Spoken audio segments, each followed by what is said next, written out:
Today we talk about how much sex is enough.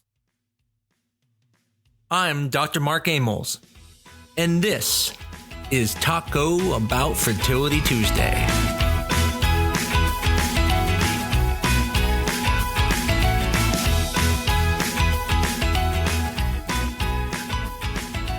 How much sex is enough? A question probably not asked by many of the men, but the question that's very important. And today, we talk about that. Now, let me just start by saying there was never a point in my life that I thought I wouldn't want to have intercourse. And then when trying to have a kid, there was a point in my life where I didn't want to have intercourse. Because, as many of you find, yes, it could be fun, but it also can be a chore when you're trying to do it at specific times and you're not doing it spontaneously. Now, common sense would tell you there's never too much, right? More sex means there might be more sperm there and more chance of getting pregnant. But in reality, that's not completely true. And on the same token, it doesn't mean people need to spread out sex too much either. In reality, it depends on the person. Generally, we recommend having intercourse every other day. Now, the benefit of here is that you are improving your chances with the frequency, but not reducing them by too much frequency.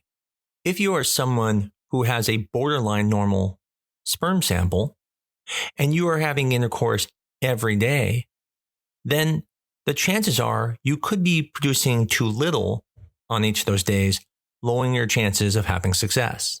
On the other hand, if your sperm sample is completely normal, or even very high, then frequent intercourse is likely not going to cause an issue. It may cause a strain on your relationship, but it won't reduce your chances of getting pregnant. Now, the important thing to understand is that men are not making the sperm when you are having certain frequency between intercourse. Sperm is made 70 to 90 days prior, and it's maturing as it goes down the canals to be eventually ejaculated. So when you think about it and you think, well, we didn't wait long enough, they can't make enough, that's actually not correct.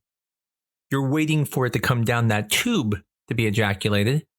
And so if your count is very high, you can ejaculate multiple times in a day and can potentially still have a decent enough semen analysis to be able to get pregnant. On the same token, there are some people who don't have as high a count, and their semen analysis would be bad if we did it multiple times.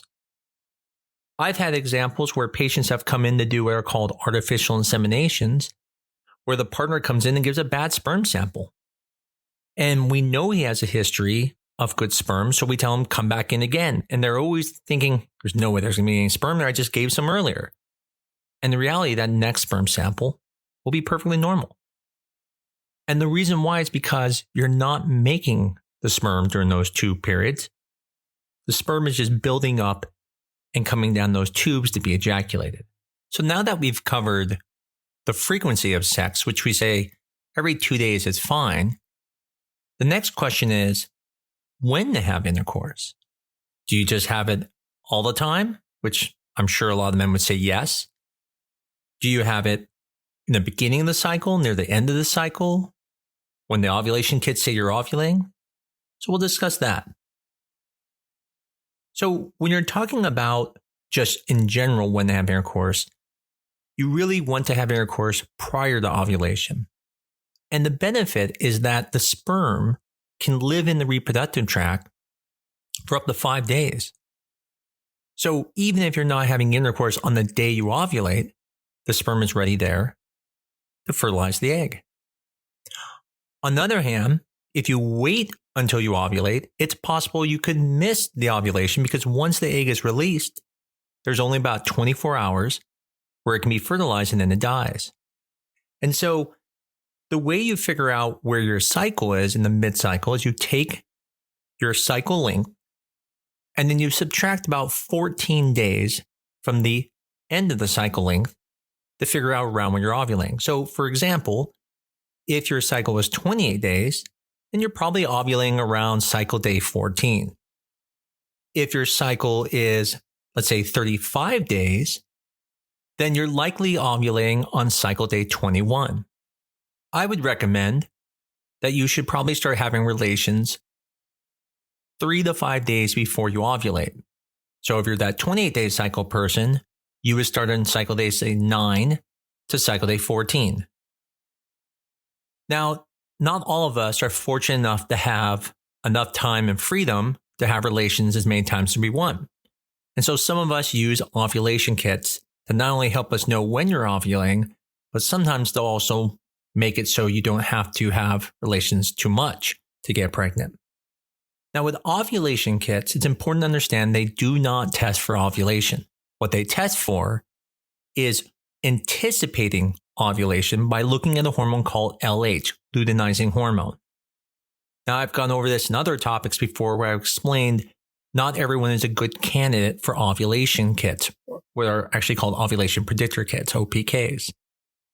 So if you don't have a regular monthly cycle, you probably shouldn't be using OPKs because they're not going to be very useful for you and will probably be wrong. But generally, just like we talked about with intercourse being between cycle days 9 and 14, that's around the time you start the ovulation predictor kits, either cycle day 9 or 10. And then it doesn't mean you can't have intercourse before then, but once you see it positive, you're wanting to have intercourse that night and then again 24 hours. Now, from the point you see the peak on the ovulation predictor kit, you usually will ovulate 24 hours later. Another method that is not commonly used, but that is actually very good, is looking at cervical mucus. At the point where it becomes stretchy, is no longer just plain liquidy, but becomes stretchy, that usually predicts ovulation by about 3 days. So in that situation, if you're using mucus, I would recommend having intercourse starting the day you see it and then every other day for a few days. Now, what about during treatment? Should you be having intercourse during treatment? Well, as usual, I'll say you should talk to your doctor if I'm not your doctor because they may want to do things different. But in general, you don't need to worry about having intercourse during artificial insemination cycles because from the point you're told to take your trigger shot that makes you ovulate, you're going to have at least 36 hours until you do the IUI, which means he will have at least 36 hours for sperm to be brought down the tubes to be ejaculated. And that's plenty because in the end, quality is always more important than quantity. You can even make the argument that waiting too long can actually make the sperm poor quality. And so it's really important to sometimes still have relations during IUIs so there's not such a long time between the point that you do the IUI and how long it's been since his last ejaculation. I even have some people who are not in the same state purposely ejaculate wherever they are. So when they get to Arizona for their IVF cycle, it's only been a few days since the last ejaculation. And that's exactly what we do with IVF. We don't refrain people from having intercourse. We tell them they can have as much intercourse as they want. However, we tell them the day of the trigger, we have them have intercourse. And then 2 days later, we get the semen for the fertilization of the eggs. So we've now talked about how often you should have intercourse when trying to get pregnant. We've talked about how often you should have intercourse during IUIs or IVF. But the next question is, does it matter how you have intercourse? Does one position work better than the other? This is one of those technical questions where you can say, yes, there is one position that has a better chance, but it's more after the act of intercourse is why it's more important. And that is the classical missionary position. When you're in the missionary position, the vagina angles downwards. And what that does is that allows the sperm, as it liquefies, to now work its way down to the bottom of the vagina into what we call the vaginal fornix, and it will bathe the cervix in the sperm. And we usually recommend sitting there for about 15 minutes. Some women will even put a pillow under their buttocks to elevate that vaginal canal a little bit higher. But the point is that when you are, ejaculating afterwards, staying in that position. Now, does that mean you can't have relation in other positions? No, have intercourse any way you want. But once you're done ejaculating, it's probably good to get into that position of where you're laying on your back and allowing that higher chance. And I know some people think maybe positions can change the sex of the baby. The answer is absolutely not. I wish it was that easy. The last part I want to bring up is a question about orgasm. This is something I've been asked multiple times by women is, do I need an orgasm to be able to help improve our chances of pregnancy? And the answer easily is no, you do not have to get pregnant. But where that question is coming from is not illogical. It's actually based off of why we think uterine contractions can occur, such an orgasm that can actually push sperm through the fallopian tubes. And so even when we do artificial inseminations, we purposely will touch the top of the uterus to cause the uterus to spasm. And then what that does is that helps push the sperm down the fallopian tubes. So I've had people ask me, do I need to now go have an orgasm after an IUI to help improve? And the answer is no, and you don't need to worry about that at home either. In the end, people get pregnant without even trying to get pregnant. So all these things we always talk about are there to improve your chances. In the end, you don't have to listen to any of this. If you want to have intercourse every day, more power to you. If you don't want to have it as often, again, you can get pregnant. All these things we talk about are just to help you get pregnant, but there are many people who do none of these and get pregnant and don't want to. So definitely don't take it as biblical, but take it more as suggestions. I'm always thankful to everyone who listens to this podcast. I'm really excited to be doing it again.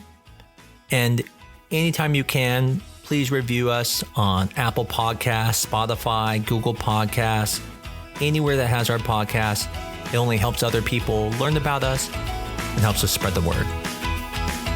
Until next week, this is Talk About Fertility Tuesday.